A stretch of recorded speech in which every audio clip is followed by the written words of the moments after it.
Hi everyone, my name is Garenisha Thomas. I'm going to be talking about the Communities in Schools program here at Kennedale High School.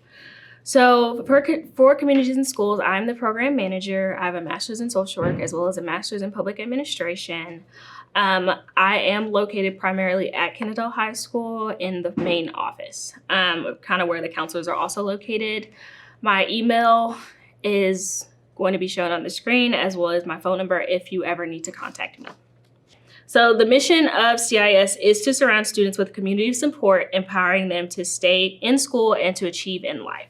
The primary goal is to help students who are in at-risk situations either stay in school, improve in academics, as well as their attendance, or if there are any behavioral needs as well. We also work with students and families who have social services needs as well. Its primary goal is to get students to promote to the next grade, get them to graduation, or if for some reason graduation just is not an option for that student, we do also help them to obtain a GED. Student involvement in CIS. CIS is a case management program. So what that means is I have a caseload of anywhere from 88 to 91 students. We do try to reach at least 10% of the student population here at Kennedale. Each student to join the CIS program is required to get a parent consent form signed by a parent, just to inform the parent that they are receiving CIS services, as well as I do tend to make parent contacts when that student initially reaches out for help, or if that student is referred to CIS for any reason. I typically start with the parent and then I work my way down to talking with the student to help them with whatever goals that they want to achieve. The frequency of services is typically as often as the student needs. Truly, if I'm making the frequency of services, I try to see each student at least twice a month. Some students I see daily, some students I see a little bit less than that because it just depends on what they're needing from me. Or in this case, this year, we have a lot of students who are virtual. So that also depends on how often I see students. When it comes to setting goals, the goals are set entirely by the student because we always want to work on whatever they feel that they need room for improvement on, as well as I will also let them know things that I see, because sometimes we have students who want to work on things like self-esteem or social skills, but they're lacking severely in academics. So I will bring that up and say, hey, let's also try to make this a goal for us too, so that we can get our credits and things like that. So it is hand-in-hand work between the student and I, but I do work with them primarily on whatever their goal is. Social services needs that I also work on, those are things like food, clothing, shelter, hygiene products, things along those lines of social services needs. And those are just as needed and based on whoever lets me know that they need those things. And then as well as I do want to make a point to know that, yes, I'm working with the student directly, but services also extend to that student's family. So it's not just the student, it's a very holistic approach for me working with the student, as well as if their family identifies any needs that they have, I also work with those families directly as well. Okay. So what to expect when a student is in the CIS program? CIS will address students' needs by eliminating barriers. So those things are meeting with the student one-on-one confidentially, and we kind of discuss our goal as well as steps that we're taking to get to that goal. And if we're not meeting those goals, we kind of also talk about those things too, just to see where we need to backtrack to and what we need to do to get back on track to reaching whatever goal the student has come up with. I also do make parent phone calls frequently as well, especially for students who have attendance problems, as well as those students who are lacking in academics. I do home visits too for students. Specifically, my virtual students have been my home visits this year just because sometimes I'll lose contact with them or they haven't been responding to emails and things of that nature. So I do home visits very heavily. I do also provide transportation for some CIS students, but it's just case by case. It depends on what they need. It could be things like they missed the bus that day and they need a ride home. So what I would do is I would call the parent and make sure that it was okay and then transport that student. I also do a lot of building community partnerships. So what I will do is I have a lot of kind of like guest speakers and guest presenters that will come into the building and talk to students about certain things. So we'll get more on that later. But I also do build community partnerships as well as brokering resources for students, which kind of goes hand in hand with those community partnerships. So my guidance and responsive services are, just like I said, with virtual students, I try to see them twice a month via Google Meets. I do have a personalized Communities in Schools Google Classroom that I add all of my CIS students to. And then from there, they're able to schedule a meeting with me through a link that I set up, and it opens up my calendar and they can pick a day and time that works best for them. And then we meet via Google Meets. For my in-person students, I try to pull them from classes that they're not failing twice a month to see them, or sometimes I'll even see them in a group setting. It really just depends. Or sometimes a lot of them just stop by my office to see me at random. So, all right, outside services. So like I said, community partnerships, I do broker a lot of those for students to get certain social and emotional learning lessons from a lot of different organizations. I know last year we had Frostbank who came out and was in one of our financial classes, and they taught them all things about credit and banking and how to fix your credit and all of those different exercises. So for this year particularly, just because it has been limited due to COVID, we have one organization that comes out weekly this semester called Future Leaders Outreach Network, or FLON for short. And they come and do social and emotional learning lessons every Wednesday morning during study hall period. So it's a 30-minute lesson. Some classes have in-person live presenters, and then the other classes, I stream those in live person presenters virtually. So all the virtual kids can see them, as well as the kids who are here in person that don't have a live speaker, they can also see them. So they talk about a lot of different things, from how to, how to reach out and get your first job, from, peer pressure, self-esteem, all of those different lessons that are important for kids to know.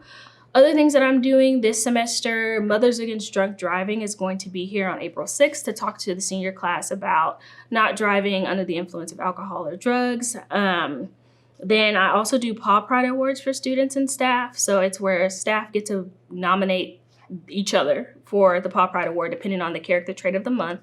In February, the character trait was perseverance. So teachers were able to nominate other staff and teachers, as well as students who they felt represented or presented this Paw Pride Award trait very well. And then from there, they received a certificate as well as a small gift along with their Paw Pride Award.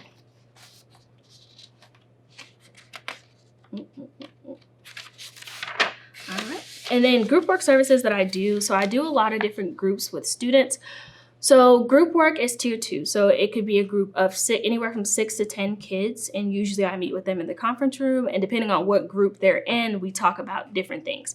So I have one group that's developmental relationships. So it's strictly built up on them building a better relationship with me and me learning different things about them, so that I know the best way to approach those students to build relationships with them, so that we can kind of deepen our connection, so that it'll be better when we're working on goals together, as well as them building a relationship, learning how to build a relationship with others. Another group that I do is academic intervention group. So those are my kids that I know that are failing, or they were failing and we've been getting them up to passing, but I meet with them to kind of go over what they're still missing, what their current grades are, and things of that nature, just to kind of keep them on track. Other than that, the other groups that I do a girl talk group every Wednesday with different girl students that want to be involved in that group, and that group is virtual, as well as I do a Think Better, Feel Better group with virtual students as well, and that group is more focused on coping skills. The last group that I do is a DAEP group. I do go to the DAEP school every Thursday morning when there are kids there. Lately, there haven't been a lot of students at DAEP, which is great, but when there are, I do hold a group session with them. Another big thing that I do here at the high school is social and emotional learning. So for all students, they receive social and emotional learning lessons every single Wednesday through the study hall period, 30 minutes every Wednesday. So the first semester I utilized Edgenuity, and they watched certain videos and then kind of had like a follow-up assignment along with those videos to do. But this semester, as I stated previously, FLON is taking over social and emotional learning lessons every single Wednesday this semester up until the end of May. So kind of just an overview of all the services that I potentially can provide, as well as there's a lot of services that are not listed on this sheet. One of the big things is providing basic needs. So those are food, hygiene products, clothing, water, things like that. So what that normally looks like is if someone is in need of clothing, usually I will get donations. If I cannot get donations, sometimes I will take money out of my budget to pay for those clothes, like getting a student a coat for the wintertime and things of that nature. Or I have like a lot of Ross gift cards and things like that that I can give. For food, I have things like Walmart gift cards, as well as CIS will donate food bags before each big break. So usually I get food bags before Thanksgiving break, Christmas break, spring break, and then the summer. So those are the times that I offer those things, as well as if something is needed not during those times, it would just be on a case-by-case basis, and that person would just have to reach out to me and I will get them the services and food and things that they need. Big things that I used to do were field trips. Unfortunately, due to COVID, that just was not a thing this year. And mostly those field trips consist of college visits. Like last year, we visited Tarleton State University and the kids really loved that. Hopefully we'll get back to doing more of that next year. School supplies. I do have a lot of school supplies in my office if that ever becomes a need. Other things that I have not mentioned is I do a lot of college and career readiness with my juniors and seniors. So that is helping them fill out FAFSA applications, as well as they can go to the Go Center for that. I get them connected with different scholarships that are offered, as well as if they're curious about a certain college, me and that student will deep dive into all the things that they need to know about that school.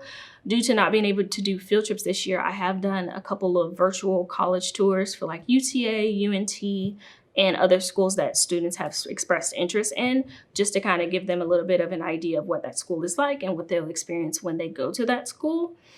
Other things that are important are the post-high school plan, because not all students are going to go to college right after high school. So I kind of paint a picture with them of what that looks like and what they're trying to achieve, whether it's going strictly into the workforce. And I help them apply for certain jobs that they have available to them once they graduate high school and things like that, just so that they have an idea of what they're going to do if college is not the plan for them.